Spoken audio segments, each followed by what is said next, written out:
See on Liidia Piilberg, elab Hiiumaal Vahtrepa külas ja kuna ma olin näinud temast internetis pilti, kus ta sõitis rattaga, ta oli siis 95 aastane, siis alustasingi vestlust sellega, et kas ta rattaga ka ikka sõidab, aga see oli mõeldud rohkem selline nii-öelda soojendav küsimus, et ega ma ei eeldanud, et ta sellele jaatavalt vastab. Praegu ei saa sõita, lumi on maas. Aga selgus, et kui lumi ära kaob, siis hea meelega. Toit ju vajab toomist. Ma pean ju toitu ka tooma maal. No muidugi, lahka peal tuleb käia. Iides lahka peal. Liidia on elanud oma Hubases Vahtrepa külas asuvas kodus pea kogu oma elu. Ma olen siin majas elanud ja olnud ja siin on kõik mugavused olemas. Kas te olete siin sündinud, kasvanud, kõik noorusi elatud, vanus on, vanast ma ei tea, kui kaua siin vanapäev pean. Siin on abiellutud, siin on lapsed kasvatud, lapselapsed. Kui sa oled 100 aastat käinud, mis te arvate, kas siin on niisugust jalajälge, mida mina ei ole maalappi, kus ma ei ole astunud? Eestimaal ei ole just palju, kelle käest küsida, milline see elu ikkagi siis selles esimeses Eestis oli. Küsimusele, kas ta mäletab seda aega, vastas Liidia. Loomulikult, koolipõlv, abiellumine, lapsepõlv, kõik. Liidia tunnistab, et elu tollel ajal oli teissugune, aga elada sai. Aga elada sai. Ei ütleks, et ta oli ju teistmoodi. Ei olnud meil elektrit, ei olnud meil ju mitte midagi. Hobused kätte minna põllule kündma ja põllutööd, talutööd ja... Kas see, mis nagu peamiselt meenub, on nagu töö tegemine? Töö tegemine, puhkepäeva pidamine.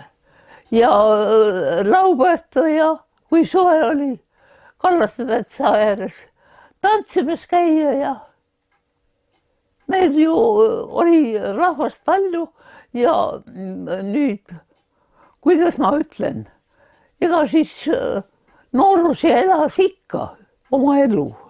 Väga hea oli. Ega 100 aastat ilmas elanud Liidia väga negatiivsetest asjadest rääkima ei kippunud. Aga ta oli siiski valmis jagama neid hetki oma elus, mis tema jaoks kõige keerulisemad on olnud.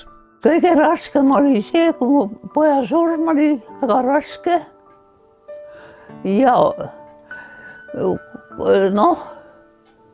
uus koloosi minek oli väga raske. Sest siis jäi ju paljas.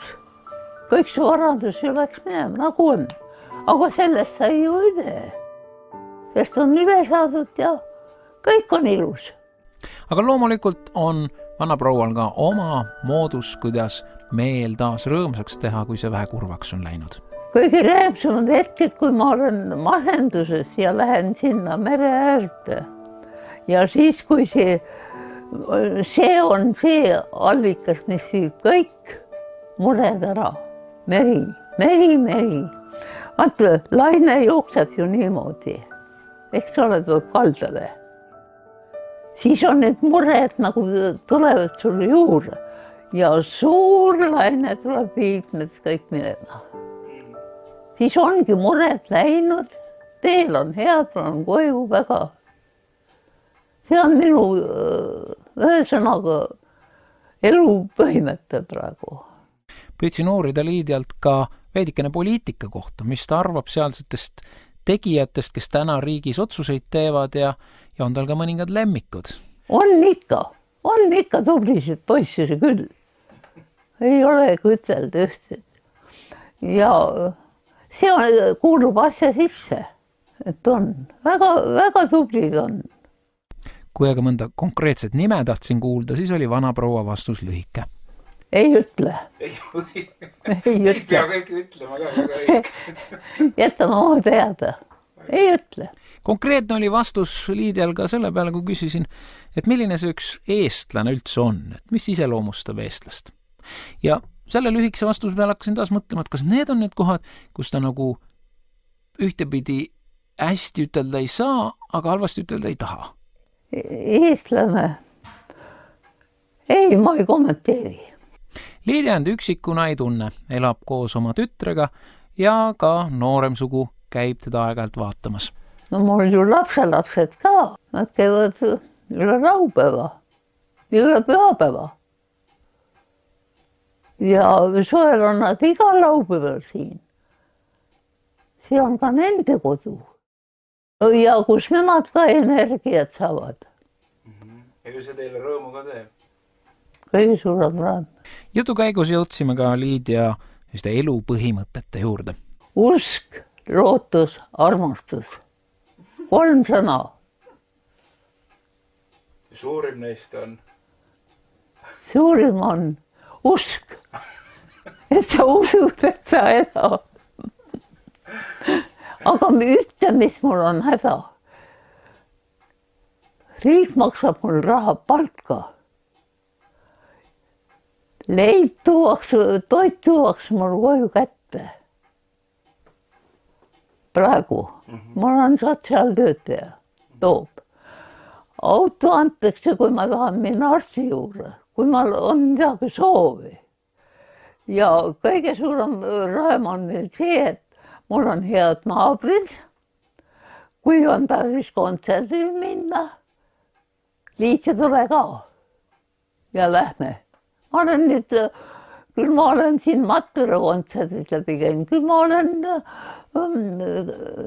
tänavu suvel sain suure elamuse, kui need 5 neiud käisid Kõrgesaares. Mul on võimalus igasugused. Ja tänu sellele, et mul on head naabrid. Et ikka naudite kultuurielu ja kõike seda ka täiega? Ikka. Kus siis muidu saab? Ega siis sa jääd ju nürimeelseks. Nürimeelsusega Liidial probleeme ei ole. Küsisin eakalt vanaproualt ka, mis oleks veel üks soov või üks asi, mida ta sooviks kindlasti teha siin maa peal. Ja nagu arvata võib, ei olnud see vastus seotud kuigi materiaalsete asjadega. Ma tahaks veel oma lastele elada, kui mul antakse. Üks tähelepanek, mida ma Liidia Pihlbergi intervjueerides märkasin, oli see, et see on naisterahvas, kes oskab tänulik olla iga olukorra eest. Ja miks mul on võimalus iga kuus 2 korda kirikus käia, mul on võimalus piilbetundis käia ja pastor tuleb siit läbi, võtab peale. No ütleme, et inimesel on viga elada. See üdini optimistlik lause või küsimus jäi mind saatma pärast seda intervjuud. No ütle, mis on inimesel viga elada. Kuna intervjuu oli seotud Eesti Vabariigi 100. juubeliga, palusin tal ka edasanda üks soov või kingitus Eesti Vabariigile. Ma kingiksin Eesti riigile rahulikku elu, pikka iseseisvust ja et meil oleks seal hea elada. Et oleks ikka nii hea elada, kui meil praegu on.